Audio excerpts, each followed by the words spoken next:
Jacob Marley, Scrooge's dead business partner, is the first ghost to appear to Scrooge. From the opening line of the novella, Dickens firmly establishes that Marley is dead. Marley was dead to begin with. It comes as a shock to the reader.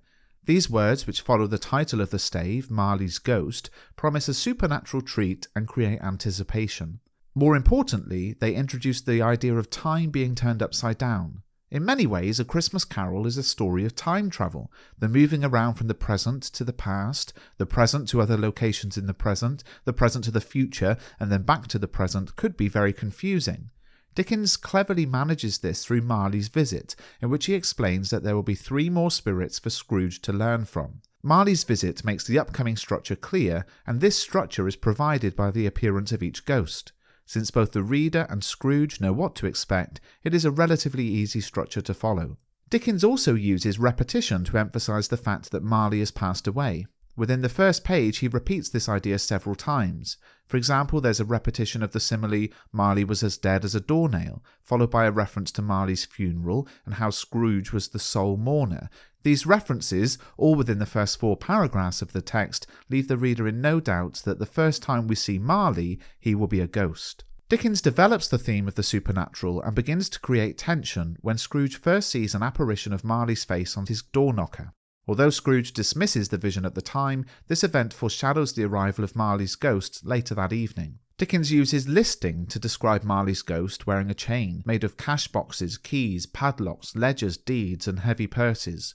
All these items are related to money and business, so they symbolise his greed during his life. Marley's appearance serves as the first warning to Scrooge that he too could be punished for his greed with money and lack of social responsibility if he fails to change his self-centred ways. Dickens hints at religious reasons for Marley's torment when he says, "I wear the chain I forged in life," and he is doomed to wander through the world.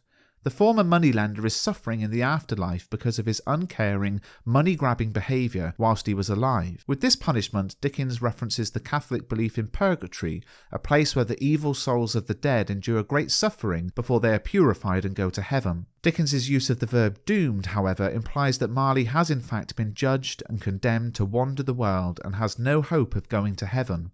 The alliteration with wander and world slows down the sentence, almost slowing down time to emphasise the eternal length of Marley's punishment. Marley clearly regrets his actions of caring for profit, not people, when he was alive, and we see this through a range of techniques. Dickens employs a pun where Marley states, "Mankind was my business." Scrooge has just referred to business in the office. Marley uses the word business to tell Scrooge, and by default the reader, that we must all look after one another. Dickens describes Scrooge as Marley's sole friend, highlighting how lonely they were in pursuit of money. He was also, sadly, the sole mourner at Marley's funeral. The repetition of the adjective sole emphasises the solitary nature of their work and how Scrooge and Marley were concerned only with their own profits, not with their relationships with others. This imagery also echoes the solitary as an oyster simile used to describe Scrooge earlier in the novella. Unlike the oyster imagery, there is no hidden pearl of redemption for Marley. This language and imagery serves as a lesson to the reader. Don't be like Marley and Scrooge, focusing purely on self-gain. Ultimately, Dickens uses Marley as a mouthpiece to emphasise the importance of social responsibility and the need to look after family, friends, and employees. By using the concept of purgatory, Dickens suggests that it is the Christian duty of his readers to help others. This is aptly summarised in The Life of Our Lord, 1846, which he wrote for his children. "Remember, it is Christianity to do good always, even to those who do evil to us. It is Christianity to love our neighbour as ourselves, and to do to all men as we would have them do to us. It is Christianity to be gentle, merciful and forgiving, and to keep those qualities quiet in our own hearts, and never make a boast of them, or of our prayers, or of our love of God, but always to show that we love him by humbly trying to do right in everything." Well, I hope you found this video useful. Everything I go through in this video series can be found in the 2nd edition of Mr. Bruff's Guide to A Christmas Carol. The links are in the description. You can pick up a copy. Please do subscribe and like the video.